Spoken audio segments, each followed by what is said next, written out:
American social upheaval, Vietnam, an unpopular war combined with a military draft tearing the country apart and inflicting wounds that have yet to fully heal. If you're not that old, all you have to do is read history about that draft or any other, even the one so unpopular it set off riots during the Civil War. Now, our fourth story tonight, that word has been mentioned again, draft. Not by the president, who has insisted it is not under consideration, but by his new war czar. With another perhaps more unpopular war in Iraq and unrelenting violence there, 175 dead, perhaps 200 more injured in a suicide tanker bombing in northern Iraq just today, and the deaths of 4 more American troops also announced.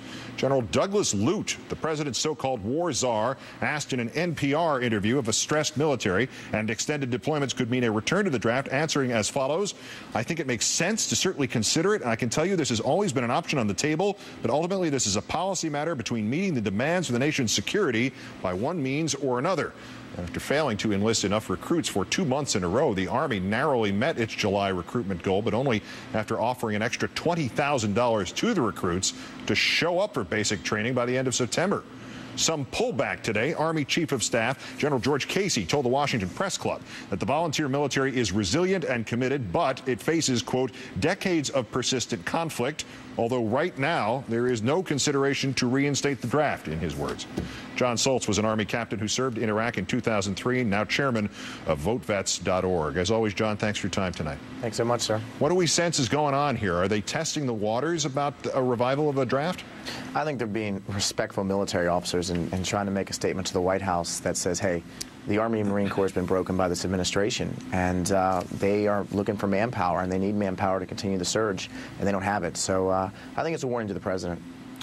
Congressman Rangel was one of the first to suggest a draft as a matter of fairness because he thinks the war is being fought mostly by poor and middle-class Americans, not people like Mitt Romney's sons. I think you can make an argument that there is a de facto draft in that sense. Certainly a real one would get people's attention, or the announcement of one would get people's attention. But am I misreading this, or would any administration seriously endorsing the idea of a draft just get crushed, and not merely by the kids who'd be eligible for it, but by their parents? Well, I think that depends on what you make the draft look like. And remember, the draft at the beginning of the Vietnam War had all kinds of waiver systems, or if you went to college, you got out of it. Or you could be like George Bush and go to the National Guard, and Dick Cheney, who got 5 deferments.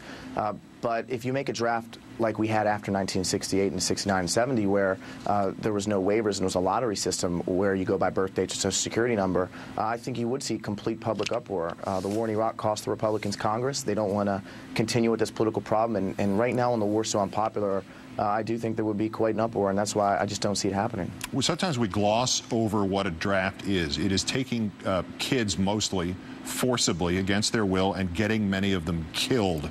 The protests of the 60s we know about. It was ever increasingly controversial, the war, the draft, but we tend to forget over the course of century and a half now, nearly, the first draft during a war we look back at as a noble time in American history, the Civil War.